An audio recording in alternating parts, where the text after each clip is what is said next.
Hello, everyone, and welcome to Starting and Sustaining Equity Work at Your Organization. My name is Deonna Smith, and I am so thrilled that you are here with me today for this virtual session. Good afternoon, morning, good evening, wherever it is, wherever you are, wherever you're tuning in. I'm so grateful that you're taking the time to discuss this topic with me. Let's jump right in. So here's our agenda for today. We're going to do introductions, which is really just my introduction. I'm just going to introduce myself, talk about our why, like why we're jumping into this work, starting this work, sustaining this work, and then, of course, time for next steps. So first, to introduce myself, I wanted to show my little Bitmoji classroom. Do y'all remember when it was like all the rage to make a Bitmoji classroom early in the Panini? I made one then, and this is a picture, a little Bitmoji of myself. This is my bookshelf. Obviously, some really important reads here. How to Be Anti-Racist, We Want to Do More Than Survive. A little Beyonce biography, of course. And here is a quote from Dr. Bettina Love that I live by. Education can't save us, we have to save education. And here are some links. If this was clickable, these would actually take you to different places and different resources that I like to kind of have on deck for anybody that comes into my office. This is a podcast that I love, and this is a little Padlet that I created to help folks do equity work at their school. So that's me. My name is Deonna Smith. Like I said, I am an administrator at a K-8 school in Los Angeles, but I started off teaching. I taught elementary, I taught intervention, I taught middle school math and science, and I have been a diversity, equity, and inclusion practitioner at 3 different schools so far. And so I wanted to kind of share a little bit about my journey with you and to share some best practices because after last summer, all of a sudden every school wants people doing DEI work, right, at their organization. So I wanted to talk about, kind of the back end of that and what does that look like for BIPOCs and how to do it well, because I don't want to see a lot of schools just rushing out, trying to have people do the work without really thinking through what that could look like. So I thought I'd put together this session for you all today to talk about starting and sustaining that work at your organization. So we have to start with our why, right? What brings us to this work? This is essential because once you figure out your why, it's going to help you determine what your next steps are. For example, some folks are coming to this work because they are really invested in their school community. They really believe in it. They really want to see it thrive and continue to develop. And so their why is really tied to the mission and vision of their school. Other folks' why might be, and there's no shame in this is a career path. This is like a stepping step for you. So you might want to start this work at your school because maybe you want to become a practitioner. Maybe you want to learn more about it, get a certification, become a DEI strategist, what have you. So this might be a stepping stone for you.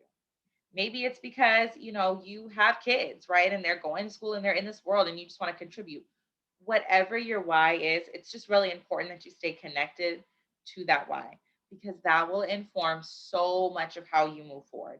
If your why is contributing to your specific school community, it's going to look very different than if your why is this is a career move versus if your why is, I just want to get it started and learn, but this isn't my vocation. So I'm just going to kind of start the work and then someone else will maybe take it up, but I just want to be involved, right?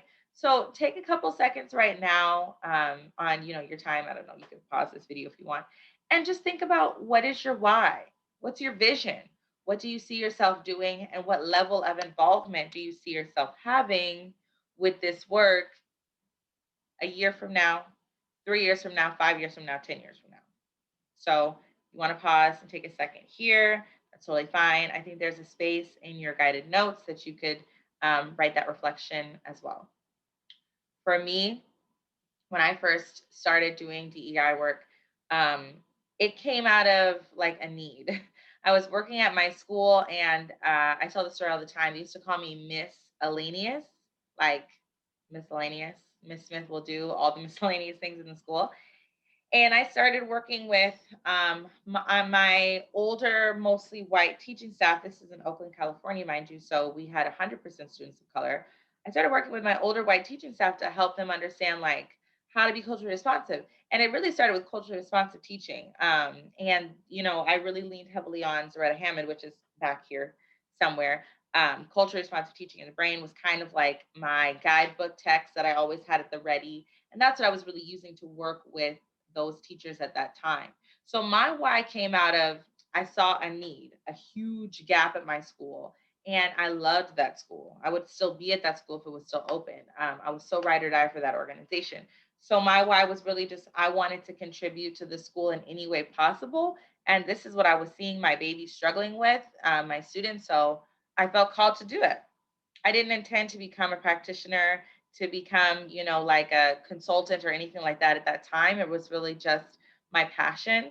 So because I didn't plan on ever making this my profession, I made a lot of mistakes at the beginning that would have maybe not changed my career trajectory, but certainly would have expedited me getting to where I am now. But because I wasn't aware of my why at the time, because I really wasn't thinking, having a vision for where I wanted to go, I didn't set myself up for like long term success with that work.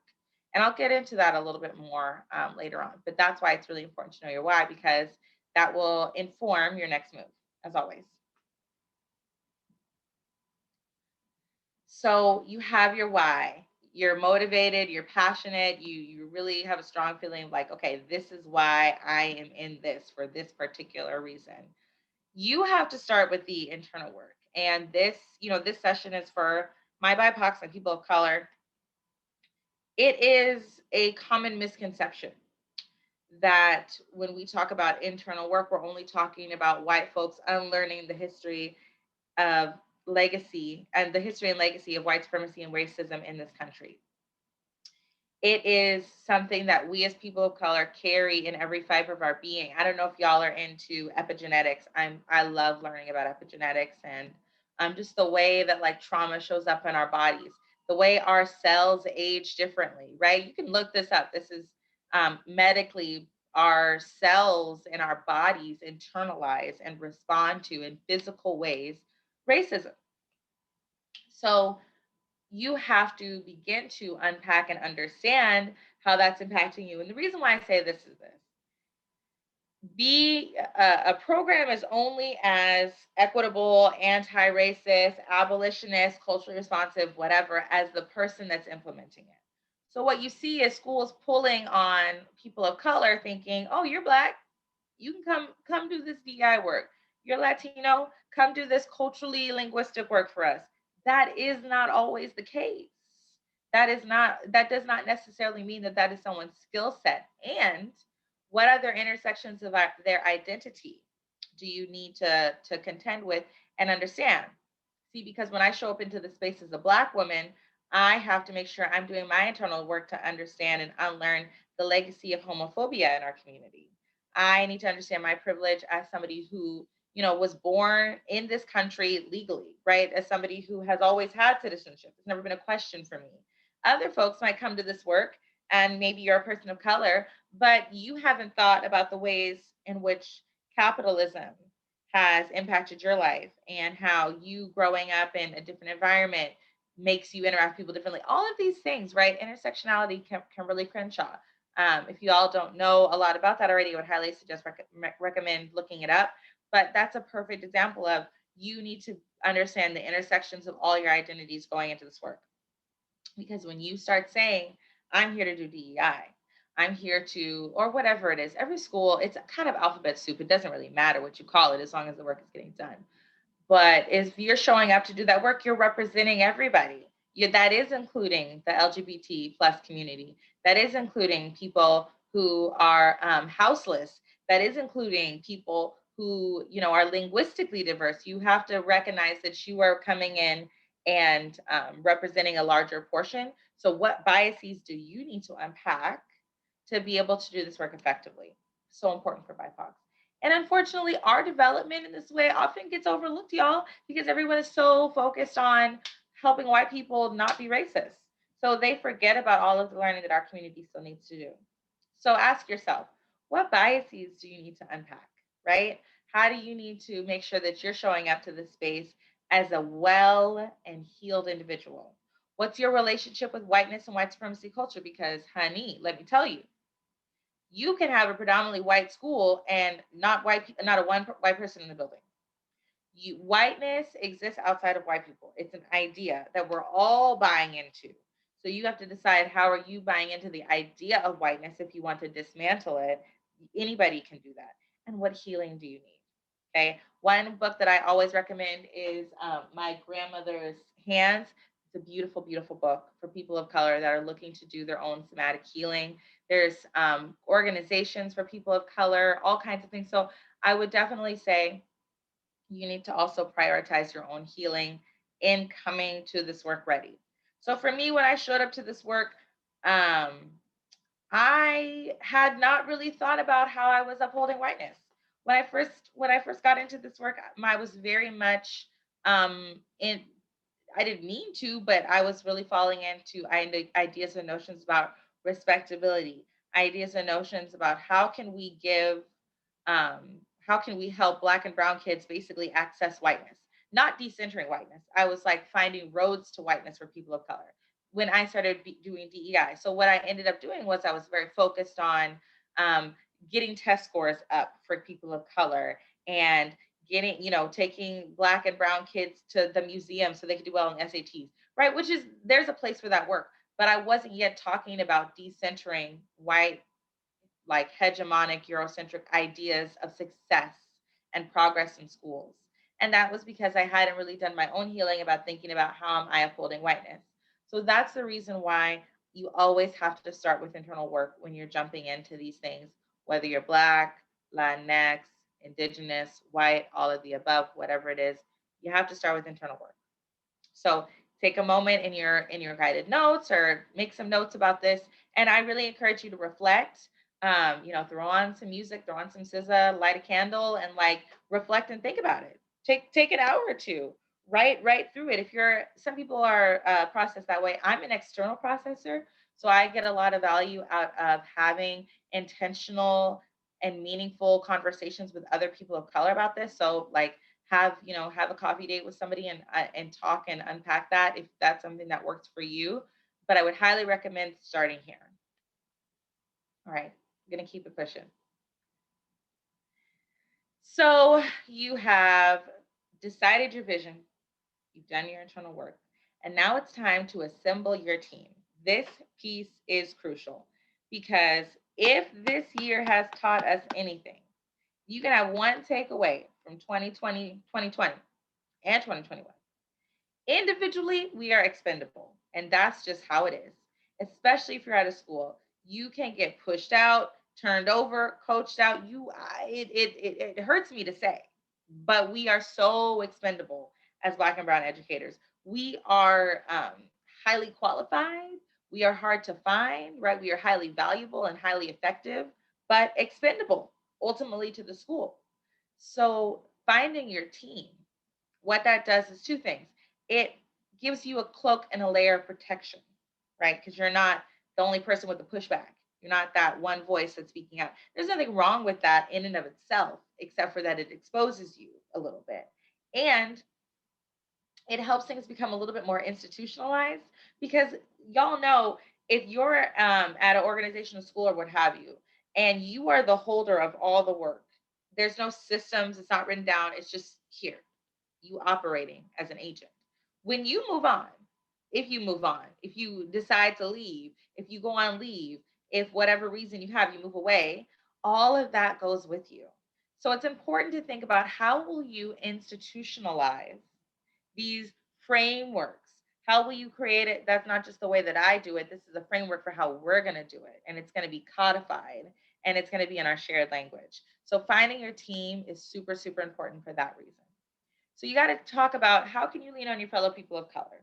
Okay, because if you are, whether you're taking on this role in an official capacity or you're taking on this role as, kind of like a side, maybe you get a stipend, maybe you don't, whatever approach that you're taking to it, you need to make sure your fellow people of color, they may or may not want to rock with you in the work, but they need to be aware, right? We need to support each other. Even if you're somebody who says, you know what, I don't have the capacity at this moment in time to get into this work heavy like that, it's still so, so important to support the other people of color.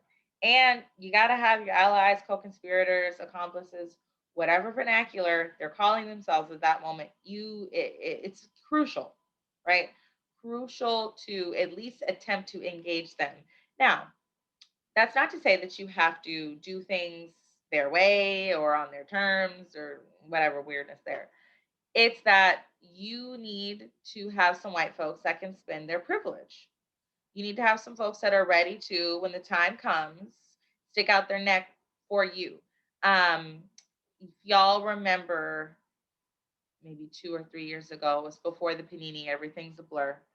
There was a young lady who scaled the flagpole, I believe in South Carolina, and took the flag down. At the bottom of the pole, what the police wanted to do was tase the pole and like electrocute her, and then she would fall off. And it was like, if she falls off, she falls off. So there was a man that she had planned with the night before, a white dude that she had planned with. He was going to hold the pole, right? Because he knew they're not going to tase and electrocute me. I'm a upstanding white citizen. So he's holding the pole while she scales it to stop them from electrocuting her and having her fall to her death. That's the kind of allyship and co-conspirator that we need for you doing this work. Who is going to stand up in the meeting and second or validate what you're saying? Because that's the reality. Sometimes you have to have a white person say it. Until we break down these systems, that's what we're working with. Who is going to maybe be the face sometimes so that it's received well? Who is going to have the side conversations with the other white folks and kind of plant the seeds that, like, oh yeah, this is a good idea. So you want to engage allies as much as possible. It's not that you have to do things the way that they want to do. If they're unwilling, it is what it is. This is something that's nice. Maybe you don't have any allies at your organization. You will be able to still survive, but if you can, try to find your allies. That's all I'm saying. All right. Find your entry point. So this is super important. And I struggled with this, y'all. I struggled with this with a couple schools that I work with in my consulting business because I wanted everybody to be at where I was at. I was like, listen, we don't have time to go through the rigmarole of culture responsive, anti-racist. I want abolition. I don't have time to, have this little conversation about like getting more books with Black and brown people in the covers. I wanted to start from scratch. I want the whole institution to topple over and rebuild it, right? That kind of reform versus revolution mentality. For me, what has helped me immensely is to develop my capacity to meet people at very different entry points. So, how can you meet your organization where you're at? Some schools might be ready to come in hot with a hope and healing and urban education. We want to do more than survive, right? They might be able to come in hot with that. Other schools, they might need to start with culture responsive teaching in the brain.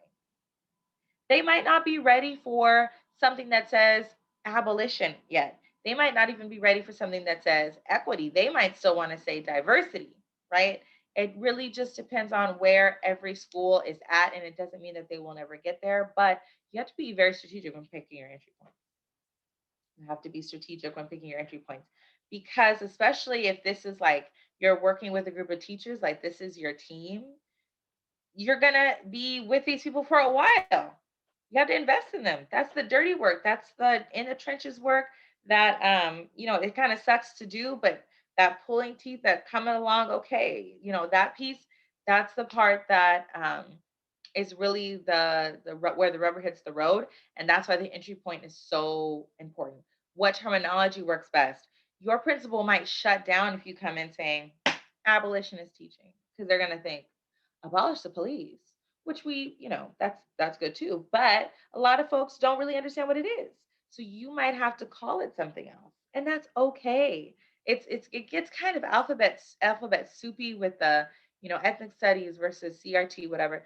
And especially now if you're in a state where they have, or a school district where they've banned critical race theory, which I'm not even going to touch that right now. But what if you're calling something critical whatever, that might raise some alarms and people will freak out. So what can you call it other than that to get what you need to get?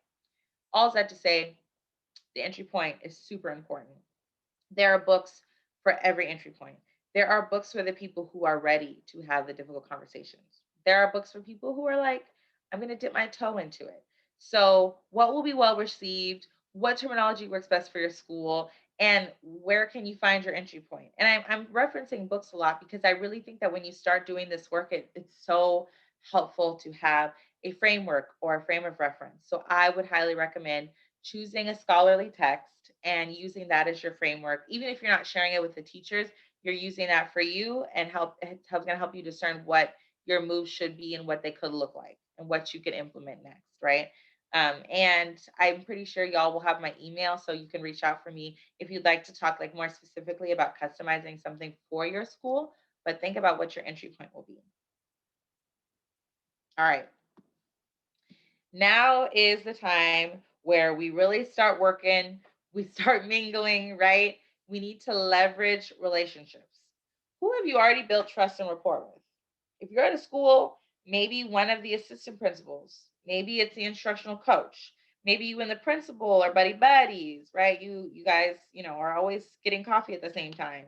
Um, you need to figure out who you already have existing relationships with and let them know that you're about to start this work, because especially for my folks that are dealing with some resistance, you need to have as many people kind of that you can kind of cash out that social capital that you have as possible. So it's challenging because a lot of times the DEI person, there's a level of rapport building and kind of schmoozing almost that it's not ideal, right? We would love to just be able to do the work, but the reality is to get people to pick up what you're putting down, sometimes you need to do that a little bit, build that relationship capital with folks. And then how can you include families and stakeholders? That is crucial. Maybe there's a board member who is particularly invested in this work. Maybe there's a donor if your school has donors. Maybe that there's a family that's really, really into this work, right? You got to think about how can you get other stakeholders involved too, and that will help strengthen your argument, your pitch, your approach, whatever it is. A lot of times we focus on all of the families that are going to have a problem, the Karens, if you will. I just heard that. I thought it was so funny, Karens. Um, but there's probably a couple families that are active and involved that are really excited about your work, right? And that's really important too. Their voices need to be lifted up and amplified. So think about other stakeholders that are supportive of what you are doing and how you can bring them into the fold so that way, if things do get dicey, you always have them. All right. Connecting to the mission. Your school probably has a mission, a vision, a charter, something. There's got to be some institutional document, right, that talks about maybe diversity. It might not go super far as to say like equity, but it might say diversity, or it might say like welcoming all students, or it might say like whole child, right? Whatever it is, find those documents. You got to know those better than the people in charge know those documents, because that's your receipts. You can pull it up and say, in our mission, it says X, Y, and Z. This strategy that I'm talking about, or revamping the hiring committee, or having a Black History Month parade, or whatever it is, or building a gender neutral bathroom, whatever you're focusing on, you need to be able to tie it to what's going on, because that's the document that's supposed to be guiding your school. Now, 9 times out of 10, the mission vision is not guiding the school. I know this, right? Someone who's worked in the school, very rarely are we often talking about the mission. But if you can do that, that gives you a leg up, because then you've used what the school is saying that they're about and held them accountable. So, what institutional traditions, beliefs, or values can you connect this work to? It might not be written, it might not be codified. You might have to do a little research and see, is there a history that you can tap into of the community around you, of the school, of the district? Maybe the district was like the first to integrate in the 60s. I don't know whatever it is. Try to tap into that, because you want to shift the identity of your organization into being one that is open to this work. And a lot of times, what that looks like is connecting already existing components of the identity to it, so that there's like a clear continuum, right? There's a clear trajectory of development that people can see and say, oh, it does make sense that we're doing this. This isn't just buzzword, or that this isn't just being political. This is something that is a component of who we are. And so let's continue to do it. I hope that makes sense. But I really feel passionately that this is something that not enough folks take advantage of. Because 9 times out of 10, if I work with the school, first thing I'm doing, where's your mission statement? Let me see what you've already said, so I know how I can tie what I'm about to say to that in the past. So check out that mission statement, go back, look at some institutional things. All right, this part. Remember, I told y'all that when I started doing this work, I did not do it well because I was not connected to my why. I mean, I had outcomes, like I feel like things happened from my work, but it wasn't smart because I didn't have receipts and data for what I was doing because I wasn't doing it in an official capacity. So I was just helping people out of the goodness of my heart and hosting all these little optional PDs. I wasn't tracking any data. And the reality is that's the language that schools understand. Do I like that? No. But a lot of schools live and die by data. That's all they care. At the end of the day, that is all that they care about. So you have to learn how to work their own game. And I wasn't collecting data. I should have asked for disaggregated, and it's really important to disaggregate it because if you're at a school with kids of color and they're just giving you kids of color, I need Black kids, Asian kids, Indigenous kids, Latinx kids, Salvadorian kids, Honduran kids. Like I need it all broken down. So that's another tip. Make sure you disaggregate the data. But I wasn't showing that my work was doing things because I didn't think to like tie it to anything. So whereas I had anecdotal evidence that things were changing, whether it's, oh wow, so and so's not coming to the office as much. Maybe it's because Miss Smith talked about restorative justice with the teacher, but I didn't have all the indicators. So when it came time to say, when I finally wanted to be paid for my work at my first school that I was doing this at, because I kind of realized I was like, hold up, I'm doing a lot of free PD. Like people are getting paid for PD. I kind of want to get paid for PD. So I didn't have any data. And they were kind of like, well, what are we paying you for? We don't even know what you're doing. We don't know that it's worked. So what data can you use not to demonstrate that it is necessary? And what data are you going to use for yourself for your own portfolio? And even if you don't think that you're going to do this work long term, I need you to write everything down. Write every single thing down that you do. Once you start doing this DEI work, even if it's an official capacity or not, document every single thing that you do. Document your hours. Like I'm talking about keeping a timesheet. And you might be thinking like you're doing too much. No, you need to be able to say this is how much time on top of teaching, on top of coaching, on top of whatever it is that you're doing that I spend doing this DEI work, that I spend at my diversity council. Have it all written down, have links to your stuff, make sure you save everything. So that way, one of two things will happen. Maybe you want to get a stipend for what you're doing, or maybe you want to leverage that to get into a real position carved out at a different school. Maybe you might come into some trouble at your school and you need to show that you have been contributing, in other ways. So make sure you document everything and write everything down. What quantitative evidence can support this work and be used as a metric? What are your metrics going to be? Are you going to measure office referrals? Are you going to look at grades? Are you going to look at standardized tests? Are you going to do a school culture survey and look at the school culture survey data? Are you going to do a families survey and look at the family survey data? Are you going to do a staff survey and do a staff? Are you going to create a rubric, right? And go to a teacher's classroom and count the amount of books, whatever it is. You need to have something that is a metric for this work. This is where I see a lot of people messing up. They don't think about making it official. Like they don't think about paying attention to the data. And I ideologically, I don't think that that's like that huge thing. That's actually a really critical indicator of white supremacy culture, this obsession with data and outcomes. But the reality is that's the culture of a lot of our schools. So we have to work it. You also might need to gather some data to show that what you're about to do is necessary. So maybe you're getting some pushback. Maybe your admin is like, Okay, we don't need this. You might need to gather some data, right, to show that it's necessary. Like disaggregate it, look at your suspensions, expulsions, whatever you need to do to show that it's necessary. And then there's your data also to show that you did something that you did work. And then also like really figuring out what are your deliverables? What is your proof? What is your product? Again, I it's it's just something that a lot of schools value.